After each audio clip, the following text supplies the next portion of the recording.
Picture the jangle of a bell above a glass door, the smell of newspaper and tobacco, and a wall of jars catching the light.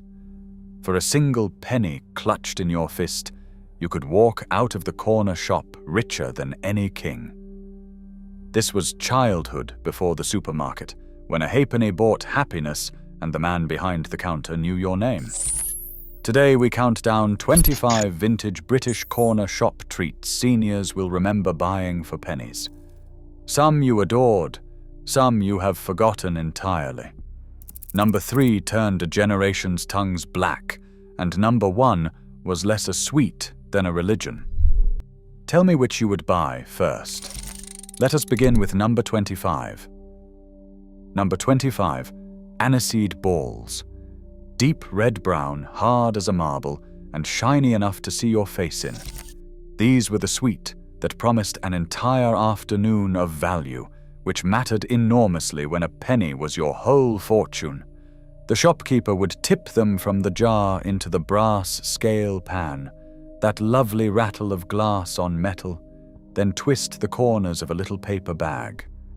You sucked, never bit, watching the color fade layer by layer until the tiny seed at the center finally surrendered. A penny bought a good handful.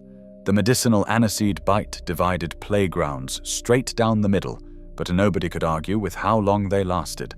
You could roll one the length of the pavement, and it would not so much as chip. For thrifty children, the aniseed ball was the gold standard of getting your money's worth. Number 24, barley sugar twists. Golden, translucent, and twisted like a tiny rope. Barley sugar caught the light in the jar like something precious. The flavor was warm and faintly toffee-ish, with that old-fashioned comfort of a sweet your grandmother might also keep in her handbag. These were the travel sweet, pressed into small hands on the bus to settle a queasy stomach on a winding country road. A few pence bought a quarter, weighed out with ceremony and poured into a white paper bag that went slightly transparent where the sugar touched it. Mothers approved of barley sugar in a way they never approved of fizzier, brasher treats, because it felt almost wholesome. The twists clicked against the teeth and lasted, slowly dissolving into a sweet warmth.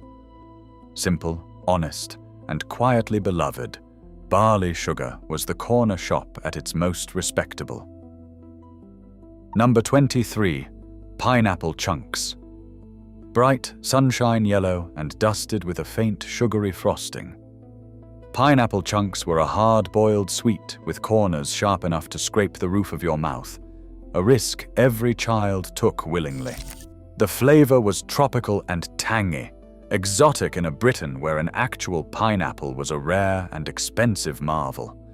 For a penny or two you got a fistful, and they clattered cheerfully in the paper bag all the way home.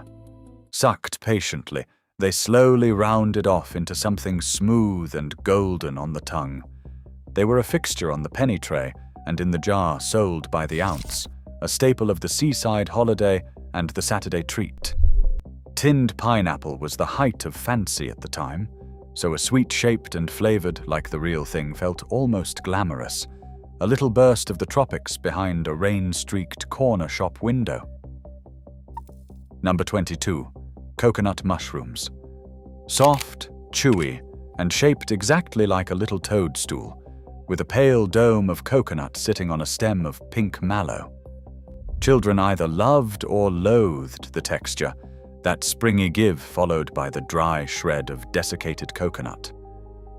They were sweet without being sharp, gentle on the teeth, and they had a charm in their shape that the plainer boiled sweets simply could not match.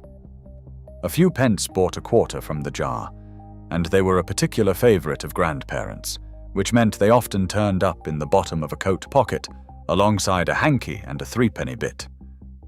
The coconut clung to everything, your fingers, your lips, the inside of the bag.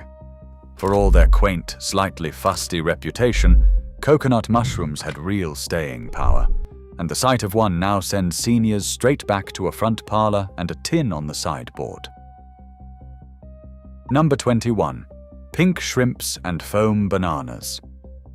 Soft, foamy, and barely sweet at all, these pale pink shrimps and yellow bananas were the workhorses of the penny tray, the sweet you bought when your pocket money had dwindled to almost nothing. They cost next to nothing, sometimes 4 for a penny, and a child with threepence could leave the counter with a small mountain of them. The texture was the whole point, that light, airy, almost marshmallow give that dissolved into faint banana or a vague pink fruitiness. Made by Barrett and sold loose, they were scooped from the tray by the shopkeeper's patient hand, while a queue of impatient children pressed their noses to the glass. Nobody pretended foam shrimps were sophisticated. They were the great equalizer of the corner shop, the treat that proved you did not need much money at all to walk away with your hands full and your day made. Number 20. Rhubarb and custard. Half pink, half creamy yellow, this boiled sweet captured a proper British pudding in a single hard-shelled jewel. The sharp tang of rhubarb met the smooth sweetness of custard, and somehow the two halves tasted exactly like Sunday dinner's afters. They glistened in the jar, one of the prettiest sweets on the shelf, and the shopkeeper weighed them out by the quarter into the inevitable white paper bag. Sucked slowly, the two flavors blurred together into something warmly nostalgic, even when you were only 8 years old. A few pence bought enough to share, though sharing was never guaranteed. Rhubarb and custard sweets were the taste of a garden allotment and a jug of birds, distilled and hardened and tucked behind the counter. For a generation raised on stewed fruit and proper custard, no sweet felt more like home. Number 19. Cola cubes. Deep ruby red and shaped like little cubes, cola cubes packed a cola punch with a faintly fizzy tingle that made your cheeks pucker. They were sticky enough to weld themselves to the inside of the paper bag, so the shopkeeper learned to scoop them quickly before they set. A penny or two bought a satisfying clutch of them, and they were among the longest-lasting sweets on the tray, a cube of pure cola flavor that refused to dissolve in a hurry. Sucking one down to a sliver was a test of patience that most children failed, crunching the last of it between their molars. Cola flavor was thrillingly modern, the taste of the bottled pop that was itself a rare treat. So to have it in a sweet for pennies felt like a small luxury. The cola cube was bold, brash, and utterly addictive. Number 18. Midget gems. Tiny, firm fruit gums in a rainbow of colors, midget gems were the sweet you rationed out one at a time to make a small bag last the entire walk home. Chewier and harder than ordinary jelly sweets, they demanded a proper jaw workout, and the black ones, licorice-flavored, were either fought over or carefully discarded depending on the child. They came in deep reds, greens, oranges, and yellows, each with its own faint, fruity tang. A few pence bought a generous scoop, and their small size meant a quarter held a startling number, perfect for sharing or hoarding. They rattled like beads in the bag, and you could press one to the roof of your mouth and feel it slowly soften. For decades they were a corner shop constant, the dependable, no-nonsense sweet that never disappointed and never went out of fashion. Number 17. Parma violets. Pale lilac, chalky, and unmistakably floral, Parma violets tasted, gloriously or horribly, exactly like your grandmother's perfume. There was no middle ground. Children either adored that soft, soapy, scented sweetness, or pulled faces and traded the whole roll away. Sold in little cellophane-wrapped tubes for pennies, they were dainty in a way few sweets were, more like something you might find in a powder compact than a sweet jar. The texture was that pressed, fizzy chalk crumble that dissolved almost instantly on the tongue. They were tiny, delicate, and slightly old-fashioned even when they were brand new, which only added to their charm. A child could buy a tube and still have change from a few pence. Decades on, one bite of a Parma violet sends seniors tumbling straight back to a particular shop, a particular counter, and the strange scented magic of a sweet that tasted like the perfume drawer. Number 16. Pear drops. Pink and yellow, glossy and tear-shaped, pear drops announced themselves before you even opened the jar, that unmistakable sharp, almost solvent-like smell that filled the whole shop. The flavor was intense, fruity, and slightly artificial in the most wonderful way. Half pear, half something sweeter and stranger. They were a classic by-the-ounce sweet, weighed into a paper bag while the scent drifted out across the counter.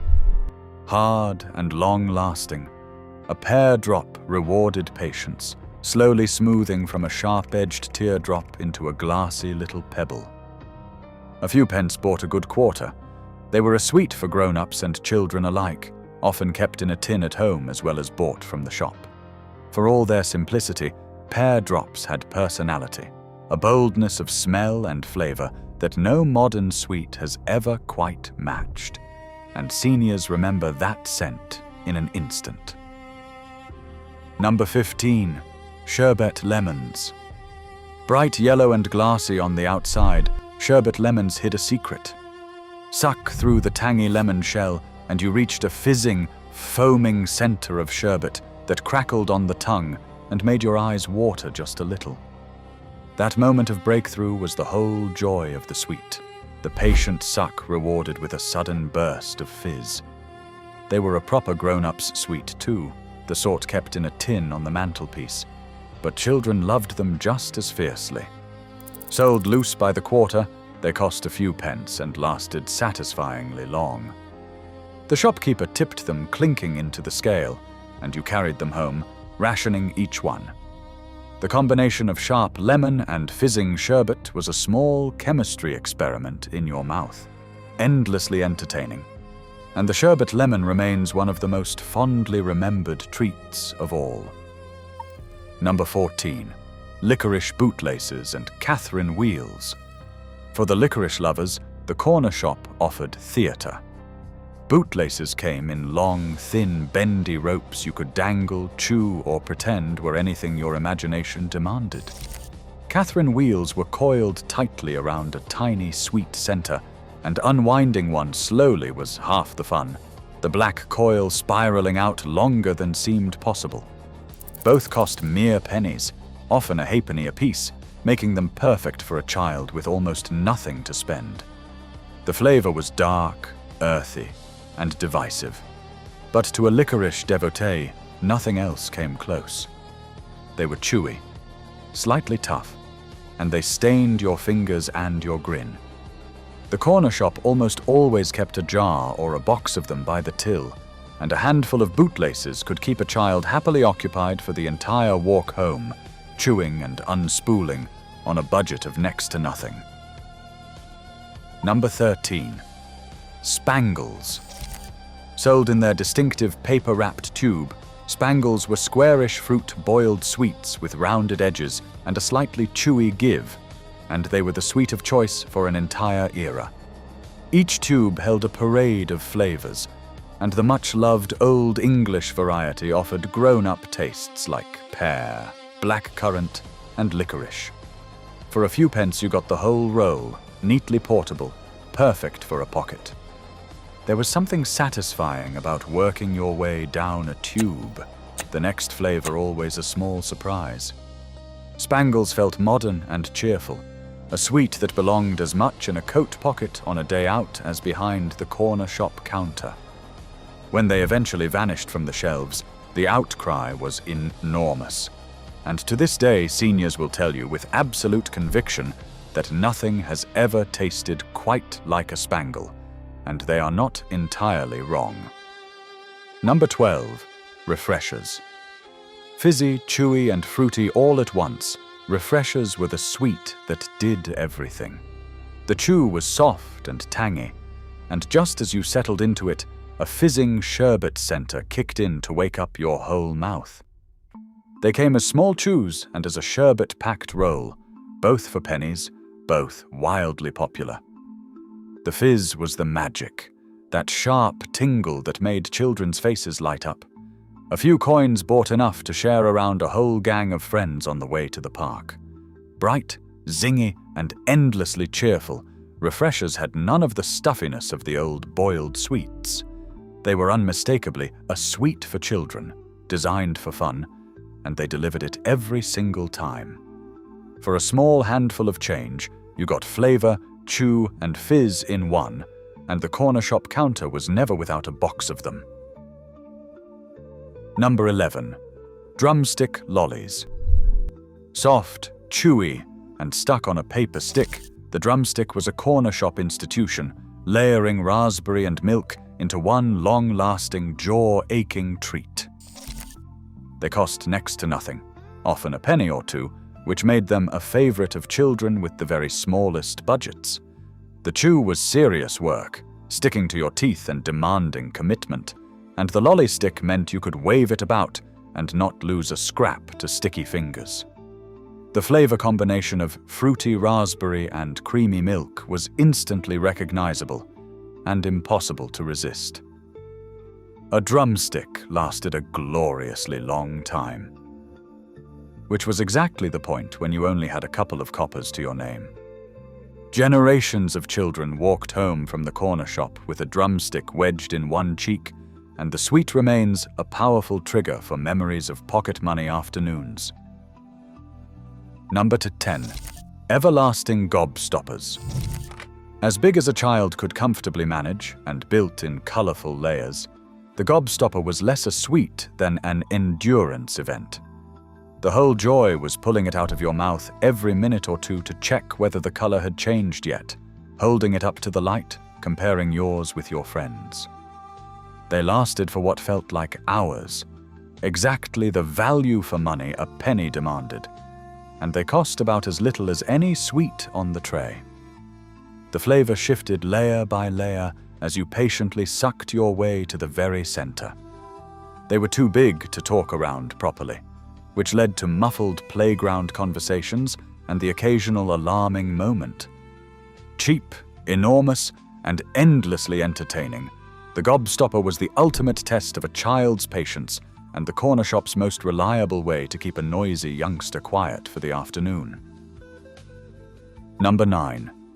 Sweet tobacco. Sold in little pouches and known by names like Spanish gold, sweet tobacco was finely shredded. Coconut dyed a tobacco brown, designed to look exactly like the real thing your father rolled at the kitchen table. Children loved the mischief of it, pretending to pack a pipe or roll a cigarette while really chewing sweet, sugary coconut. It cost pennies, and the make-believe was half the appeal in an age when nearly every adult smoked, and a child longed to seem grown up. The coconut was soft and faintly sweet, melting on the tongue. Looking back now, the idea of selling children mock tobacco feels astonishing, a relic of a very different time. But back then, nobody blinked. It sat happily on the penny tray beside the sweet cigarettes, a small piece of grown-up theater that a child could buy with a single coin and a cheeky grin. Number 8. Love hearts. Pastel-colored, fizzy, and stamped with little printed messages, love hearts turned a simple sweet into a tiny game. Children swapped them, read out the cheeky slogans, and passed them to friends with great significance on the playground. The sweet itself was that pressed, chalky, faintly fizzy disc that crumbled and dissolved fast. But it was the messages that made them special. A roll cost only pennies and held a whole conversation's worth of little printed words. There was a thrill in seeing which message you got next, and an even bigger thrill in handing the right one to the right person. Bright, sweet, and full of personality, love hearts were as much about social ritual as about flavor. Decades on, seniors still remember pressing a particular love heart into a particular hand, a small, fizzy, pastel moment of childhood romance bought for the price of a penny or two. Number 7. Dolly mixtures. A jumble of tiny fondants, jellies, and little sugar-coated shapes in soft pinks, yellows, whites, and greens. Dolly mixtures were a whole assortment in a single scoop. Half the pleasure was sorting them, lining up the favorites and saving the best for last, each one no bigger than a fingernail. They were soft, gently sweet, and pretty enough to feel almost like a treat for a doll's tea party, which is rather how they got their name. Weighed out by the quarter for a few pence, a small bag held a startling number of the little sweets, perfect for making last. They had no single bold flavor, just a soft, comforting sweetness that suited the very youngest children. Dolly mixtures were the gentle, charming end of the corner shop range, the sweet a grandmother would buy for a small grandchild, and they remain bound up with the tenderest memories. Number 6. Jelly babies. Soft, squidgy, and shaped like tiny people, jelly babies came in a rainbow of colors and a long tradition stretching back decades. Children had elaborate rituals around them, biting off the heads first, sorting them by color, deciding which one was the favorite. They were dusted in a fine sugar coating and had a firm, satisfying chew that made each one last. Sold loose by the quarter or in their own little packets, they cost a manageable few pence and felt generous, a proper bag of sweets to share or guard. The flavors were fruity and bright, each color its own taste, and arguments raged over which was best. There was something almost mischievous about eating a sweet shaped like a little person, and children relished it. Jelly babies sat at the very heart of the British sweet tradition, beloved across every generation that ever pressed pennies onto a corner shop counter. Number 5. Sweet cigarettes. Chalky white sticks with a single red dipped tip. Sweet cigarettes let children play at being grown up in an age when smoking was everywhere and impossibly glamorous. You held one between two fingers, puffed at imaginary smoke, and tapped imaginary ash, all while crunching down something halfway between a mint and a sugar stick. They came in little flip-top packets that mimicked the real thing right down to the design, and they cost only pennies. The make-believe was the entire appeal, the chance to copy the adults in the most harmless way imaginable. Years later, they were renamed candy sticks, and the red tip quietly disappeared, as attitudes changed and the joke stopped seeming so funny. But for the seniors who bought them, sweet cigarettes are pure nostalgia, the taste of pretending to be dad or a film star, bought for a single coin from the tray beside the till. Number 4. Fruit salad chew. Soft, fruity, and made by Barrett, fruit salad chews delivered raspberry and pineapple in one small, sticky square. They were famous for one glorious reason. You got 4 of them for a single penny. For a child with only a few coppers, that was paradise. A whole pocketful of chews for almost nothing. The flavor was sharp and sweet at once, and the chew stuck to your teeth in the most satisfying way, making each one last far longer than its size suggested. They were the very definition of penny sweet value, the treat that proved you did not need riches to leave the shop happy. The shopkeeper counted them out from the tray, one by one, onto the scale of a child's outstretched hand. Soft, fruity, and absurdly cheap. Fruit salads were a cornerstone of the penny tray, and a name that still makes seniors smile. Number 3. Black Jacks. The mischievous twin of the fruit salad, Black Jacks were aniseed-flavored chews so dark they turned your tongue, your teeth, and your grin a deep, dramatic black. Children loved them precisely for that, sticking out their stained tongues at one another and collapsing into giggles. Also 4 for a penny, they were the cheapest of thrills, a sweet whose chief delight was the chaos it caused. The aniseed flavor was bold and unmistakable, the chew long and sticky, and the black dye left evidence of your crimes for hours. Buying a penny's worth of black jacks was almost an act of small rebellion, guaranteed to horrify a tidy mother. They sat on the penny tray beside the fruit salads, the dark to their light, and between them, those two sweets defined the entire economy of childhood. For sheer value and sheer mischief, nothing on the tray could touch a black jack. Number 2. Flying saucers. Pastel discs of crisp, papery rice paper that melted on the tongue and gave way to a burst of fizzing sherbet inside, flying saucers were unlike anything else in the shop.